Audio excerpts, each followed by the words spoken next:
আজকে আমরা শিখব কিভাবে একটা ফাইলকে অন্য ফাইলের মধ্যে কপি করতে হয় বা একটা ফাইলকে মুভ করতে হয় এবং কিভাবে একটা ফাইলকে ডিলিট করতে হয়। ঠিক আছে,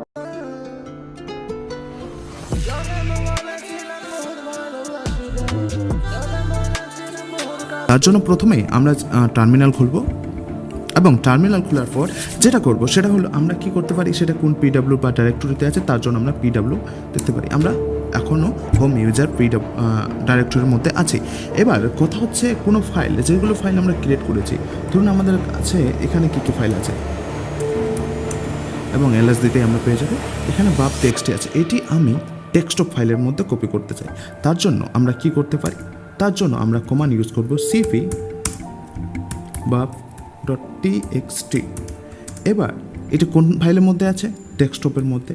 তার জন্য আমরা কি ইউজ করতে হবে, আমাদের হোম ইউজার এবং ডাইরেক্টরির নাম কোথায় আছে, ডেস্কটপে। ঠিক আছে, এবং এটি তারপর আমরা ইন্টার দেবো এবং ইন্টার দেওয়ার সাথে সাথে এটি আমাদের ডেস্কটপ ফাইলের মধ্যে কপি হয়ে গেছে। এবার যদি আমরা ডেস্কটপ ফাইল খুলে দেখি, ডেস্কটপ আমরা এখানেও দেখতে পাবো, এখানে যে দেখুন bab.txt ফাইলটি ক্রিয়েট হয়ে গেছে এবং এলএস করতেই এই ফাইলটি আমরা এখানেও ডেস্কটপ ফাইলের মধ্যে দেখতে পাচ্ছি। এবার কথা হচ্ছে এই bab.txt ফাইলটিকে আমি না মুভ করতে চাই। মুভ করে কোথায় নিয়ে যেতে চাই, ধরুন আমি ডকুমেন্টসে নিয়ে যেতে চাই। তাহলে এবার আমরা কি করব, এমবি দেব। এমবি দেওয়ার পর আমরা কি করব, bab.txt। এবার কোথায় নিয়ে যেতে চাই, আমরা নিয়ে যেতে চাই ফাইলটিকে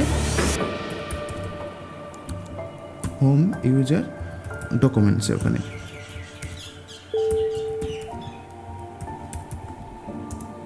ডকুমেন্টস, ওখানে ফাইলটি মুভ হয়ে গেছে এলএস করতেই।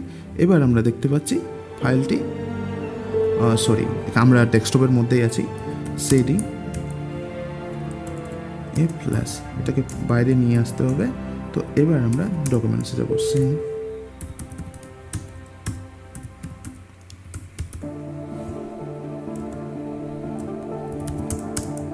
একটু ভুল সবারই হয়ে যায় মাঝে মধ্যে। সিডি ডকুমেন্টসের মধ্যে চলে আসলাম এবং ডকুমেন্টের মধ্যে চলে আসতেই আমরা ফাইলটি এখানে bab.txt ফাইলটি পাচ্ছি। এবার কথা হচ্ছে না, এই ফাইলটিকে আমি ডিলিট করতে চাই।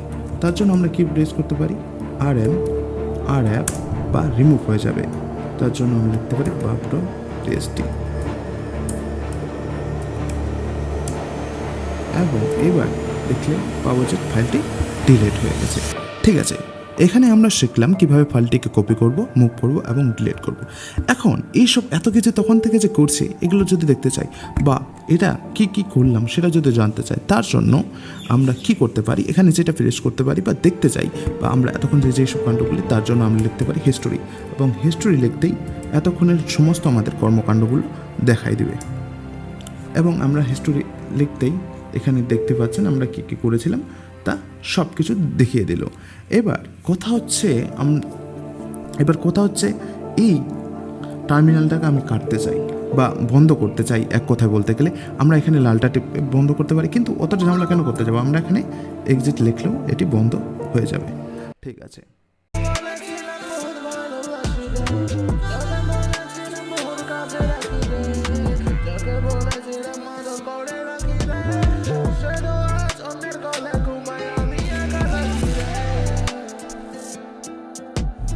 সে তো আছে অন্যের কারণ, তাকে দেখা হচ্ছে বারণ।